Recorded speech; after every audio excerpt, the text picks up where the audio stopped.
Hello student, आज मैं फिर हाजिर हूँ आप लोगों के सामने एपी का सेकंड पार्ट लेकर। कल हम लोगों ने पढ़ा था कि अर्थमेटिक प्रोग्रेशन क्या होती है, सीक्वेंस क्या होता है, उसका हम लोगों ने पूरा बेसिक जो होता है वो पढ़ा था और उससे रिलेटेड कैसे कैसे क्वेश्चंस बनते हैं वो हम लोगों ने सीखे थे। ठीक है ना। आज हम लोग उसके आगे पढ़ेंगे कि अर्थमेटिक प्रोग्रेशन में nth टर्म के ऊपर जो क्वेश्चन बनते हैं उनको क्या होता है nth टर्म और फिर उन क्वेश्चंस को कैसे सॉल्व करते हैं।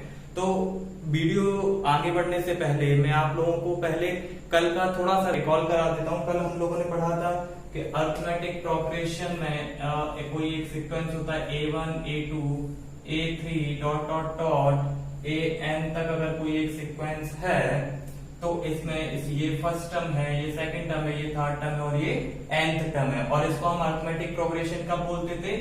जब इसमें A2 माइनस A1 यानी कि preceding successive term minus preceding term का डिफरेंस क्या हो, D हो। इसी तरीके से A3 माइनस A2 ये भी क्या आएगा, D आएगा। इसी तरीके से A4 में से उसके पीछे वाले टर्म को A3 को माइनस करेंगे तब भी D आएगा। यानी कि कॉमन डिफरेंस जब सेम आता है तो ऐसी सीक्वेंस को हम लोग बोलते हैं अर्थमेटिक प्रोग्रेशन, है ना। इसी तरीके से डॉट डॉट डॉट जब लास्ट तक जाते हैं nth टर्म तक तो nth टर्म में से उसके पीछे वाले टर्म को माइनस करेंगे यानी कि an माइनस 1 इक्वल ये भी क्या आएगा, D आएगा, है ना। तभी तो हम इस सीक्वेंस को बोलते हैं अर्थमेटिक प्रोग्रेशन। अब चलिए इसके आगे बात करते हैं। ये हम लोगों ने कल देख लिया था अर्थमेटिक प्रोग्रेशन के लिए। अब इसमें अगर हम लोग देखें तो यहां से आप लोगों को बेटा साफ साफ समझ में आ रहा होगा कि क्या मैं इसको ऐसे लिख सकता हूं कि A2 equal to A1 plus D। यहां से आप लोगों को दिख रहा है बेटा कि A2 minus A1 equal D है, तो A2 को हमने एक साइड रखा, A1 को उधर ले गए और इस D पहले से ही है तो प्लस D, A1 उस साइड जाके यहाँ पे माइनस का उधर जाके प्लस का हो गया। और बेटा आप एक और बात मैं बता दूं, आपके एनसीईआरटी बुक्स जो हैं वहां पर फर्स्ट टर्म को A1 से शो ना कर फर्स्ट टर्म को शो करते हैं यहाँ पर सिंपल A से। तो मैं भी यहाँ पर A कर लेता हूँ, है ना। A यहाँ पे क्या है, फर्स्ट टर्म, है ना, इस सीक्वेंस का फर्स्ट टर्म। तो यहाँ पर मैं क्या लिख देता हूँ, A1 की प्लेस पर A कर देता हूँ तो ये आ जाएगा A प्लस D। क्लियर है। इसी तरीके से अगर मैं यहां से देखूंगा तो यहां से आएगा A3 equal A2 plus D। कल बताया भी था कि कोई भी टर्म आपको निकालना है तो वो टर्म क्या होता है, उसके पीछे वाला टर्म प्लस D। तो यहां से अब अगर क्या मैं इसको ऐसे भी लिख सकता हूँ, A2 जो लिखा हुआ है उसकी वैल्यू क्या है, A प्लस D। तो अगर मैं A2 की जगह पे लिख दूं A प्लस D और ये वाला D भी तो रह गया प्लस D, तो ये D तो क्या आ गया ये टर्म A प्लस 2D। इसी तरीके से अगर मैं यहां से निकालूं A4 की वैल्यू तो A4 क्या आएगा, A3 प्लस D। और A3 की वैल्यू हम पहले निकाल सकते हैं जो कि है A प्लस 2D। तो A3 की प्लेस पर क्या लिख सकते हैं, A प्लस 2D और ये प्लस D अलग से तो ये प्लस D, तो ये क्या हो जाएगा A प्लस 3D और ये किसकी वैल्यू आ रही है, A4 की। तो यहां से बेटा क्या आप लोगों को एक बात समझ में आ रही है कि A2 क्या है, A प्लस D, A3 क्या है, A प्लस 2D, A4 क्या है, A प्लस 3D। इसका मतलब यहाँ पे सिंपल हमें समझ में आ रहा है कि जो भी आप टर्म निकाल रहे हो वो टर्म किस फॉर्म में शो हो रहा है। A3 अगर आप निकाल रहे थे तो first term plus 2 multiply by D, A4 निकाल रहे हो तो first term plus 3 multiply by D। तो इसका मतलब अगर ये सीक्वेंस आगे ऐसे ही चलता जाएगा तो nth नंबर का जब आप टर्म निकालोगे तो वो क्या होगा, A plus n minus 1 multiply by D। क्योंकि हमें यहाँ से साफ समझ में आ रहा था कि जब हमने निकाला A2 निकाला सेकंड टर्म तो वो क्या था, first term plus 1 multiply by D। यानी कि सेकंड टर्म था तो 1 का मल्टीप्लाई हो रहा था D में, है ना, यानी एक कम का। इसी तरह A3 जब थर्ड टर्म था तो first term plus 2 multiply by D, यानी कि थर्ड टर्म में 2 से मल्टीप्लाई हो रहा था D से, यानी कि 3 से एक कम का। इसी तरह फोर्थ टर्म में D में मल्टीप्लाई हो रहा है 3 का, यानी कि 4 से एक कम। तो nth टर्म में D के साथ किसका मल्टीप्लाई होगा, n माइनस 1 का, यानी कि n से एक कम का मल्टीप्लाई होगा। तो बेटा यहां से आपका फॉर्मूला निकल कर आ जाता है कि an होता है A plus n minus 1 into D, nth term of an AP। क्या होता है बेटा, ये nth term of an AP, an equal A plus n minus 1 into D। I hope आप लोगों को ये फॉर्मूला कैसे निकल कर आता है ये समझ में आ गया होगा। तो ध्यान रखें a plus n minus one into d. और यहां से एक चीज और सीखने को हमें मिलती है कि हम किसी भी टर्म को किस फॉर्म में शो कर सकते हैं, फर्स्ट टर्म प्लस जिस प्लेस का वो टर्म है उसमें से एक माइनस करो और मल्टीप्लाई बाय डी। जैसे कि यहाँ पे अगर आपको बोला जाता है A25 यानी कि 25th प्लेस का टर्म, तो आप इसे कैसे शो कर सकते हो, फर्स्ट टर्म a क्या है फर्स्ट टर्म प्लस 25 प्लेस का टर्म है तो यानी 25 में से एक कम करोगे तो 24 मल्टीप्लाई बाय डी। इसी तरीके से अगर आपको निकालना a मान लो बहुत बड़ा टर्म कोई है 105th टर्म यानी 105th टर्म, तो क्या लिखोगे a plus 104 multiply by D. तो इस तरीके से आप किसी भी टर्म को एपी में शो कर सकते हो इस फॉर्म में। और कोई भी nth प्लेस का टर्म है तो उसे आप कैसे निकालोगे, a plus n minus one into d से। क्लियर है, इतना आप लोगों को समझ में आ गया। तो अब nth प्लेस के टर्म के ऊपर ये बेसिक कंसेप्ट आपको समझा। दो चीजें यहाँ पे कि किसी भी टर्म को आप कैसे शो करते हो, उसका अगर एपी में है तो फर्स्ट टर्म प्लस एक कम कर कर मल्टीप्लाई बाय डी, और एक फॉर्मूला जो an का निकल के आता है a plus n minus one into d. यहाँ पे an क्या है, nth प्लेस का टर्म, और अगर आप सेकंड टर्म निकाल लो थर्ड टर्म निकाल लो तो n की वैल्यू उसके अकॉर्डिंग चेंज होती जाती है। तो n की वैल्यू हम टर्म के अकॉर्डिंग रखते हैं, है ना। an होता है टर्म और n होती है पोजीशन ऑफ द टर्म, जो कि मैं आपको पहले बता चुका हूं। अब इस पर किस अकॉर्डिंग क्या क्या कैसे क्वेश्चन बन सकते हैं उन पर हम लोग बात। तो स्टूडेंट्स इस क्वेश्चन को रीड करिए, 9, 12, 15, 8, 10 इज एन एपी। ये एक एपी दी हुई है आपको, फाइंड इट 16th टर्म, इसका 16th टर्म आप फाइंड आउट करिए। और सेकंड इसी में ऐड कर दिया मैंने क्वेश्चन एंड जनरल टर्म। तो बेटा कैसे करेंगे, सिंपल है बेटा, 16th टर्म बोल रहे हैं। अब हमें nth टर्म का फॉर्मूला हमारे पास है an इक्वल क्या होता है, a plus n minus one into d होता है। तो अब 16th टर्म है तो उसके लिए n की वैल्यू क्या हो जाएगी, n की वैल्यू हो जाएगी 16। तो जैसे आप n की वैल्यू 16 पुट करेंगे तो a 16 आ जाएगा 16th प्लेस का टर्म। और a क्या है आपका बेटा, फर्स्ट टर्म है ना। तो पहले मैं अलग से लिख देता हूँ first term according to the AP. अगर n, 12, 15, 18 अगर ये एक एपी है तो फर्स्ट टर्म आपको दिख रहा है a की वैल्यू, फर्स्ट टर्म क्या है 9 है। और d जो कॉमन डिफरेंस होता है वो आपको निकालना आता है, कैसे निकालते हो, a2 माइनस a1 यानी कि 12 माइनस 9 कितना आ रहा है बेटा, 3 आ रहा है। तो यहाँ पे पुट कर देंगे a की प्लेस पर कितना हो जाएगा बेटा, 9 प्लस 16 माइनस 1, क्योंकि 16 प्लेस का टर्म है तो n की वैल्यू 16 माइनस 1 इंटू डी कितना है, 3 है। तो यहाँ पे 9 प्लस 15 मल्टीप्लाई बाय 3, तो ये हो जाएगा 9 प्लस 45। तो ये आंसर आपका निकल कर आ जाएगा कितना 9 प्लस 45 54 आपका आंसर आ जाएगा। क्लियर है बेटा। इसके बाद आपको एक और बोला गया जनरल टर्म। तो जनरल टर्म बेटा कुछ नहीं होता, जनरल टर्म मतलब nth प्लेस का ही टर्म होता है। तो सिंपल आप क्या करोगे, an इक्वल आपको पता है a plus n minus one into d है। तो जनरल टर्म के लिए आप क्या करोगे, a की वैल्यू रख दो यहाँ पर, a की वैल्यू क्या है 9 प्लस, अब जनरल टर्म है तो n की कोई वैल्यू डिफाइन नहीं है यहाँ पर, और d की वैल्यू आपको पता है 3 है। तो आप इसे सॉल्व करोगे तो ये आ जाएगा 9 प्लस 3 का मल्टीप्लाई ब्रैकेट में दोनों में होगा, n के साथ होगा तो 3 इंटू एन, 1 के साथ होगा तो माइनस 3। तो ये आ जाएगा 9 सॉल्व होगा माइनस 3 के साथ, तो ये आ जाएगा 6 और प्लस 3n तो है ही। तो आपका आंसर क्या आ जाएगा 6 प्लस 3n। तो दोनों आंसर हमारे आ चुके हैं कि हमारा 16th टर्म है 54 और जनरल टर्म यानी कि nth टर्म है 6 प्लस 3n, है ना। इसी के साथ बेटा आपको सेकंड क्वेश्चन किस तरीके से बनाकर दे सकते हैं। सेकंड क्वेश्चन आपको सिंपल ऐसे पूछ सकते हैं कि आपको गिवन दे देंगे, क्या गिवन दे देंगे बेटा, फर्स्ट टर्म जैसे कि आपको गिवन दे दिया -7 और आपको कॉमन डिफरेंस दे दिया है 8। तो आपसे बोलेंगे कि आप 16th टर्म निकालो, 16th टर्म फाइंड करिए। तो 16th टर्म फाइंड के लिए आप कुछ नहीं करोगे बेटा, सिंपल आपको पता है an का फॉर्मूला लगा देना है, a plus n minus one into D.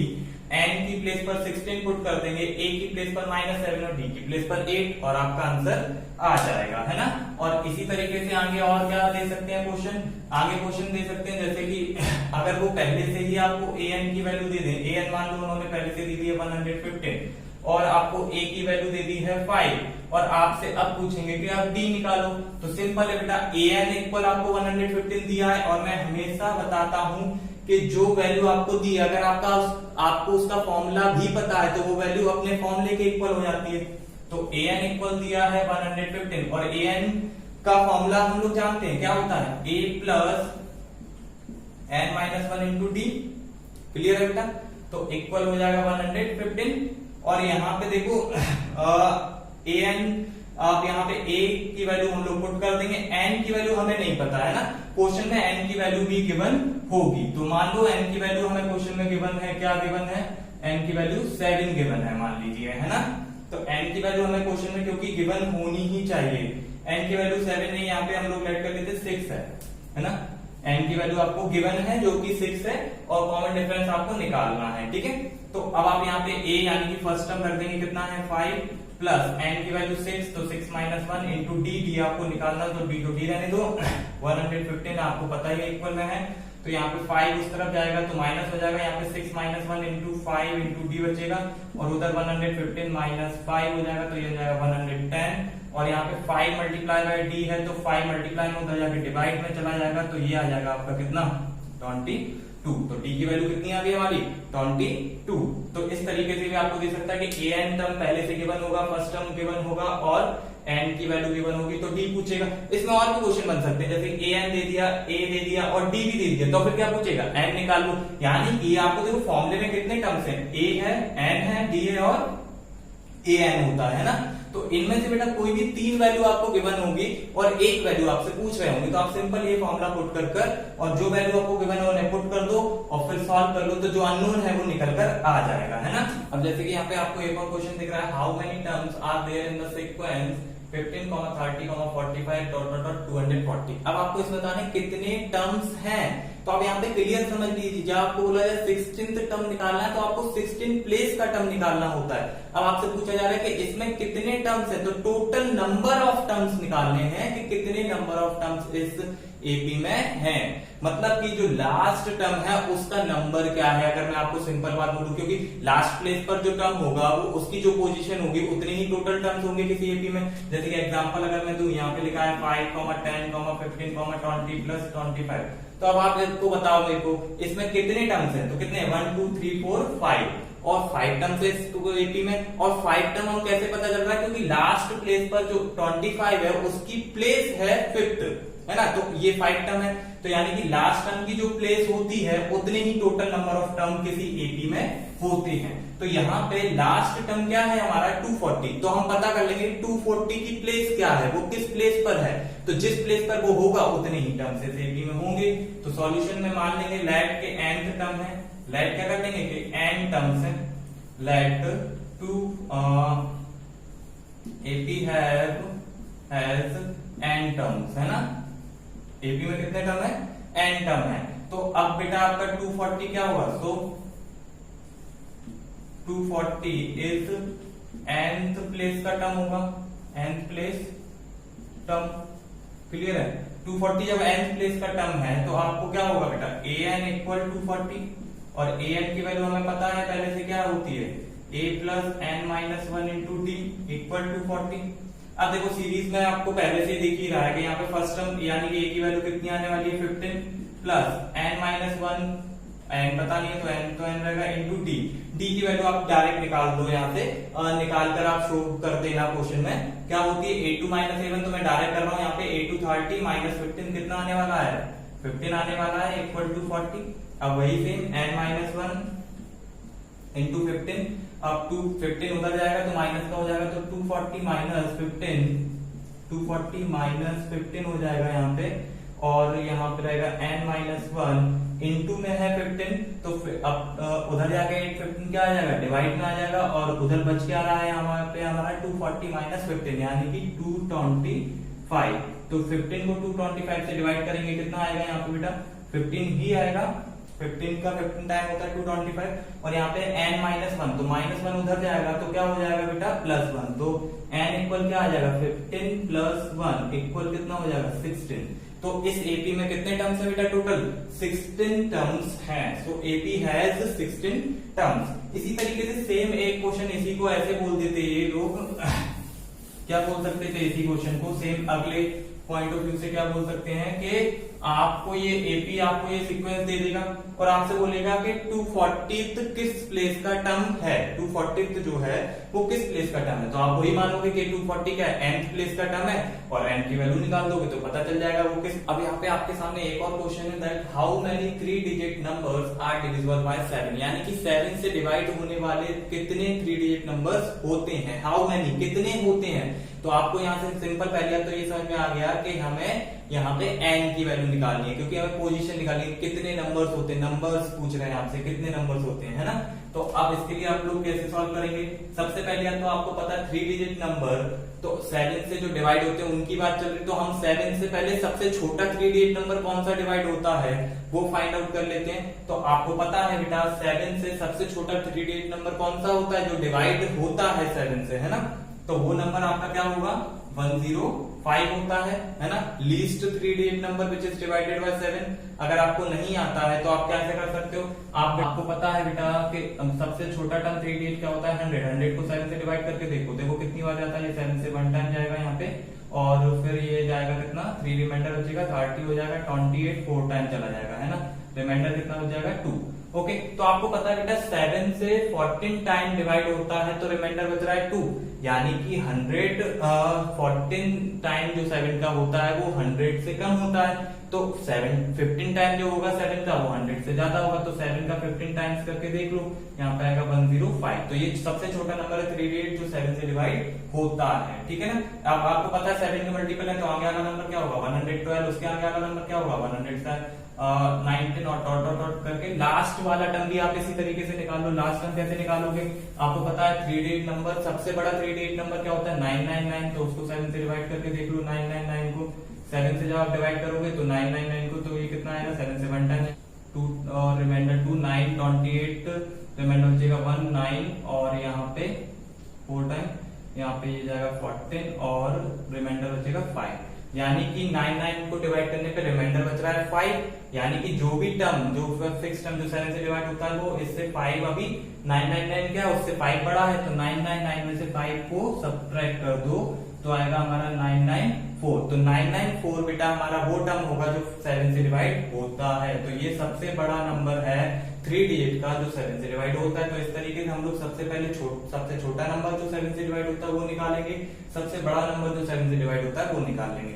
अब तो आपको सिंपल पता है बेटा कि सबसे छोटा नंबर क्या है आपका a हो गया 105, d तो यहाँ से पहले क्लियर है कि 7 ही होगा क्योंकि 7 का ही डिफरेंस होगा। और अब आप क्या करोगे यहाँ पे 994 की पोजीशन फाइंड आउट कर लोगे कि 994 की पोजीशन क्या है, और जो पोजीशन 994 की होगी उतने ही 3 डिजिट नंबर्स होंगे जो 7 से डिवाइड होंगे। तो 994 क्या है आपका nth प्लेस का टर्म है, तो an इक्वल हो जाएगा 994 और आपको पता है an क्या होता है a plus n minus 1 into D equal 994। अब वैल्यू रख दीजिए सबकी, a की वैल्यू हमारी यहाँ से 105 प्लस n की वैल्यू निकालनी है कि वो किस प्लेस का टर्म है, d की वैल्यू हमें पता है 7 है और 994 इक्वल में है 105 उधर जाएगा तो सब्ट्रैक्ट हो जाएगा और 7 यहाँ पे मल्टीपल में रहेगा तो 994 माइनस हो जाएगा 105। तो इसी तरीके से 994 माइनस 105 अगर आप करोगे तो यहाँ पे आपका आ जाएगा 889। ओके और यहाँ पे n माइनस 1 7 मल्टीप्लाई में उधर जाएगा तो डिवाइड में आ जाएगा और 7 से जब आप 889 को डिवाइड करोगे तो ये जाने वाला है 1 टाइम 182 टाइम और 7 टाइम 127 टाइम और n माइनस 1 है माइनस 1 उधर जाएगा तो 127 प्लस 1 हो जाएगा तो ये आ जाएगा 128। तो अब हमें पता चल गया 994 128 टर्म है। तो यहाँ पे क्वेश्चन आपको दिख रहा होगा the sum of the 5th and 9th term of an AP is 72 and the sum of 7th and 12th term is 97, find the AP. तो अब आपको यहाँ पे कुछ क्या देंगे, आपको यहाँ पे कुछ लैंग्वेज टाइप का देंगे जिसका यूज करके सबसे पहले आपको इक्वेशंस बनानी है, उसके बाद आपको जो फाइंड आउट करना है वो आप उनकी हेल्प से फाइंड आउट करेंगे। तो यहाँ पे मुझे जो पहले दिया हुआ है जैसे कि the sum of the 5th and 9th term, यानी 5th और 9th टर्म का सम, तो क्या लिख सकता हूँ मैं a5 plus a9 5th term plus 9th term, sum of 5th and 9th term कितना है 72, तो इक्वल 72। और इसी तरीके से सेकंड कंडीशन क्या दी है sum of the 7th and 12th term, तो मैं बोल सकता हूँ a7 प्लस a12 और ये कितना दिया हुआ है 97। तो इस तरीके से आपका ये लिख लेंगे, आपको ये गिवंस का यूज करके मैंने इक्वेशंस बना ली। अब फाइंड क्या करना है, फाइंड द एपी। एपी का मतलब क्या, फर्स्ट टर्म, उसका कॉमन डिफरेंस और फिर उसका पूरा सीक्वेंस हम बना देंगे, है ना। तो चलिए आप इसको कैसे यूज करेंगे, a5 प्लस an। अब यहाँ पे मैं थोड़ा डायरेक्ट करूंगा वही वाले मेथड से जो स्टार्टिंग में बताया था। a5 है तो a5 को आप क्या लिख सकते हो, a प्लस 4d और प्लस a9 है, a9 को क्या लिख सकते हो, a प्लस 8d। बेटा एक कम करके बताया था ना, फर्स्ट टर्म प्लस एक कम करके मल्टीप्लाई बाय d इक्वल 72। तो यहाँ पे क्या हो जाएगा, a और a कितना हो जाएगा 2a plus 4d plus 8d कितना हो जाएगा यहाँ पे हमारा 12d इक्वल 70। तरीके से यहाँ पर क्या होगा, यहाँ पे a7 है तो लिख सकते हैं a प्लस 6d और प्लस a12 को लिख सकते हैं a प्लस 11d इक्वल 97। तो a और a फिर से 2a हो जाएगा, 60 प्लस 11d हमारा हो जाएगा 17d इक्वल हो जाएगा 97। क्योंकि यहाँ पे भी 2 है और यहाँ पे भी 2 है, ये एक दूसरे से कैंसिल हो जाएंगे। कब कैंसिल होंगे, जब हम इसे सब्ट्रैक्ट करेंगे। तो कर देते हैं बेटा, फर्स्ट में से सेकंड को सब्ट्रैक्ट कर देते हैं। तो इस तरीके से मैं आपको दिखा देता हूँ। फर्स्ट इक्वेशन है 2a प्लस 12d इक्वल 72 और सेकंड इक्वेशन है 2a प्लस 17d इक्वल है 97। तो जब आप सब्ट्रैक्ट करोगे तो यहाँ पे माइनस माइनस और ये भी माइनस, इसको सॉल्व करेंगे 2a माइनस 2a कैंसिल। अब ये 12d है और ये माइनस का 17d हो गया, तो ये हो जाएगा माइनस का 5d और ये 72 माइनस 97 हो जाएगा। तो यहाँ पे हमारा कितना आ जाएगा बेटा 25, वो भी माइनस का। तो माइनस से माइनस कैंसिल हो जाएगा और d इक्वल 5 का उधर जाके डिवाइड हो जाएगा, तो d इक्वल क्या आ जाएगा आपका 5। तो d जैसे ही हमारा 5 आ गया तो बस हमारा काम हो गया। अब d की वैल्यू जो 5 आई उसे किसी भी इक्वेशन में पुट कर दो, चाहे फर्स्ट में चाहे सेकंड में। तो हम पुट कर देते हैं, put d equal to 5 in equation first में कर देते हैं। चलो बेटा, तो फर्स्ट में क्या था 2a ही रहेगा, 12d की वैल्यू क्या है हमारी 5 है, तो d की प्लेस पर 5 रख देंगे इक्वल है हमारा 72। तो 2a यहाँ पे 12 मल्टीप्लाई बाय 5 60 हो जाएगा और उधर जाएगा 60, तो माइनस का 60 हो जाएगा और 72 माइनस 60 हमारा आएगा 12 और यहाँ पर है 2a, तो 2 का उधर जाके डिवाइड होगा, तो 12 में 2 का डिवाइड होगा तो क्या हो जाएगा 6। तो a इक्वल टू क्या आ गया 6। अब a इक्वल टू 6 है, पहला टर्म आ गया आपका 6 कॉमा d की वैल्यू आपको पता है कितनी है 5। तो अगला टर्म क्या होगा a2 a प्लस d। तो a प्लस d मतलब यानी 6 प्लस 5 हो जाएगा, तो कितना होगा बेटा आपका 11। उसके अगला वाला टर्म फिर 5 प्लस हो जाएगा यानी कि 16 और डॉट डॉट डॉट इस तरीके से आपकी एपी बन जाएगी। ओके बेटा, तो ये आपकी रिक्वायर्ड एपी है। अब इसी तरीके से आपके इस पर बहुत सारे टाइप के क्वेश्चन बन सकते हैं। मैंने से जिनमें कुछ इंपॉर्टेंट टाइप के क्वेश्चन कराए हैं यहाँ पे। अब आप लोग घर पे प्रैक्टिस करिए, कोई भी डाउट होते हैं तो मुझे मैसेज करिए, कमेंट कर बताइए। अगर आप लोग कहेंगे तो an टर्म के ऊपर मैं कुछ और क्वेश्चंस की एक क्लास और बना दूंगा, वो आप लोग मुझे बता देना। ओके बेटा, तो आज के लिए हम लोग इतने रखते हैं। आप लोग वीडियो को लाइक करें, शेयर करें और चैनल को जरूर सब्सक्राइब कर लें, क्योंकि अब मैं डेली आपको इसी के टर्म में आगे बढ़ाता जाऊंगा और आपका घर बैठे बैठे पूरा सिलेबस कंप्लीट कराऊंगा। ओके बेटा, तो आज के लिए इतने रखते हैं।